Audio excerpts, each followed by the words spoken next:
তো দর্শক, এই ঘাসের ভিতরে আসলে যে ভিটামিন আছে এরপর আসলে অন্য ভিটামিনের দরকার হয় না। তো আসি আমরা আগে জানি যে ঘাসের মধ্যে কি কি ভিটামিন আছে। দুই জায়গার দুইটা ডিফারেন্ট ধরনের খাবার, অথচ আমাগো খাবার যেমন কস্টলি এমন এটার আসলে পুষ্টি উপাদানও। সুপ্রিয় ভাই বোন বন্ধুরা, আসসালামু আলাইকুম। কেমন আছেন সবাই? আমি আজকে আইছি আমাগো বরিশালের বাইরায়, এক গ্রামে একটা জায়গায় ঘুরতে। তো দেখেন কি সুন্দর পরিবেশ দর্শক। পরন্ত বিকেল আর কি, এখন চারিদিকে গাছপালা, মাঠ। তো এইসব জায়গায় আসলে গরু ছাগল পালনে কোনো খরচ নেই। শুধুমাত্র বর্ষার সিজনটা এরা ওই যে স্টক করা যে খাবার টাবার আছে এইগুলো খাওয়ায়। এছাড়া তো এই 12 মাস আপনার চাইলে পালে। তো আসলে কি, ঢেহি যেটারে বলে ঢেকি, স্বর্গে গেলেও কিন্তু ধান বানে, এটা শুনছি আর কি। এখন কোনোদিন স্বর্গেও তো যাওয়া হয় না, আর কইতেও পারি না যে আদৌ স্বর্গে ঢেহি আছে না নাই। তারপর এটা একটা আসলে লোককথা যে ঢেকি স্বর্গে গেলেও নাকি ধান বানে। তো আমি যেহেতু ছাগল পালি বরিশালে শহরে, এই কারণে আমি যে জায়গায় যাই এই ছাগল কিভাবে পালে গ্রামে বা অন্য কোনো জায়গায়, আমি এগুলো দেখতে যাই।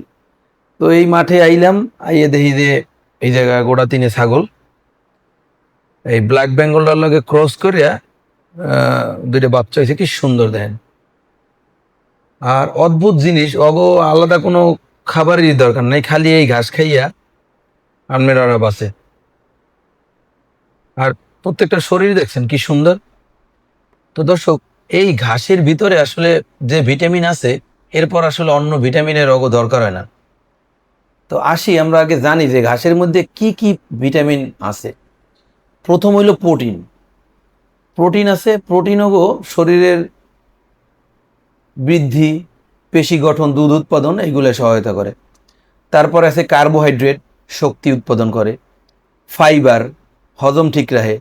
চর্বি, ক্যালসিয়াম, হাড় আর দাঁত মজবুত রাখে। Phosphorus, magnesium, potassium, vitamin A, carotene, vitamin E, পানি, মানে এত পদ এই খালি ঘাসে আছে।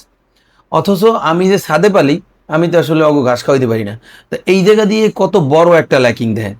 আল্লাহ এই ঘাসের ভিতরে এত সব জিনিস, এত সব উপাদান দিয়ে রাখছে যা আর আলাদা খাবারের কোনো দরকার হয় না।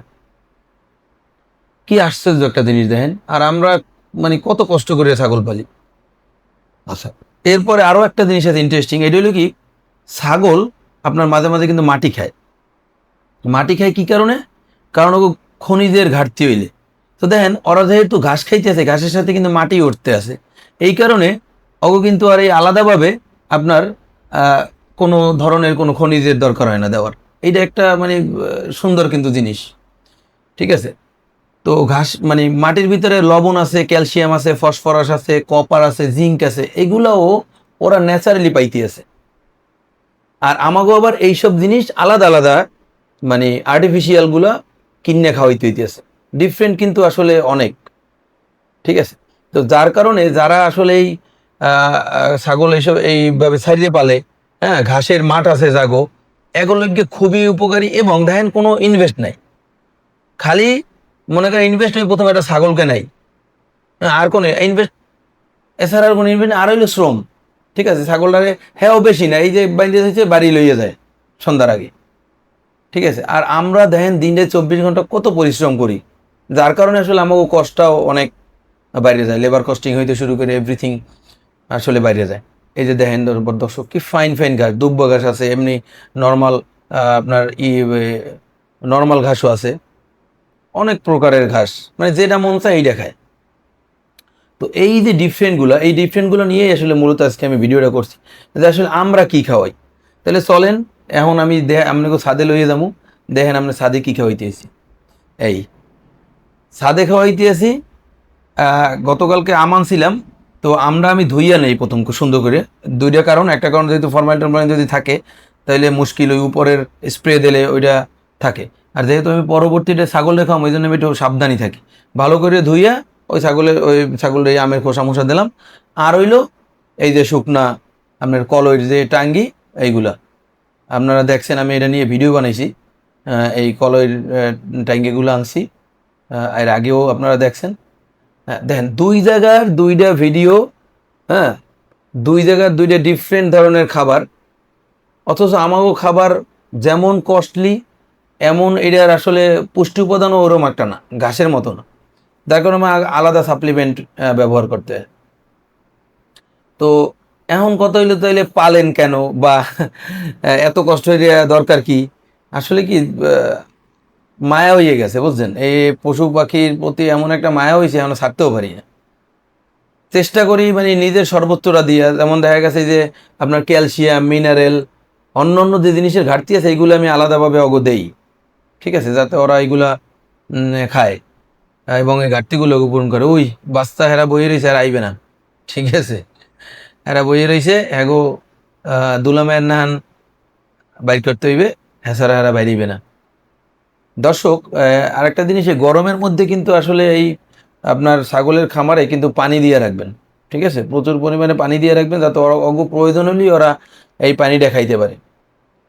তো যারা আসলে ছাগল পালন করতে চান, এগো আসলে ঘাসের আসলে কোনো বিকল্প নাই। ঘাসটা হইলো মেইন, ঘাসের অ্যারেঞ্জ থাকলে ছাগল বা গরু যাই পালতে পারেন, কিন্তু ঘাসের অ্যারেঞ্জমেন্ট না থাকলে আসলে খুবই মুশকিল পালা। তো দর্শক, আমি এই দুইটা জিনিস অনেক দিন ধরে আর কি এইটা ভিডিওটা করতে চাইছি, যে দুইটা ডিফারেন্ট দুইটা জিনিস দেখা মূল্য আসলে ওই ছাগলের যে শারীরিক বৈশিষ্ট্য আর আমাগো ছাগলের শারীরিক বৈশিষ্ট্যের মধ্যে কিন্তু তফাৎও আছে। তো পর্দা লাগাই দেই, গরমের মধ্যে পর্দা লাগাই দেওয়াটা খুবই জরুরি, কারণ বাতাসটা পাসিং না হইলে আপনার ওই ভিতরে অ্যামোনিয়া গ্যাস তৈরি হতে পারে। এটা সবসময় খেয়াল রাখবেন। অবশ্যই গরমের ভিতরে সবসময় পর্দা লাগাই দেবেন। হ্যাঁ, পর্দা দিয়ে বাতাস ঢুকবে, এক পাশে বাতাস ঢুকবে, এক পাশে বাতাস বেরিয়ে দেবে, ছাগলের ঘরে গ্যাস তৈরি হইবে না। এটা কিন্তু ছাগলের জন্য খুবই মারাত্মক একটা জিনিস। তো দর্শক, সবাই ভালো থাকবেন, আমার জন্য দোয়া করবেন, আমার পশু পাখির জন্য দোয়া করবেন। আসসালামু আলাইকুম রহমতুল্লাহি ওয়া বারাকাতুহু।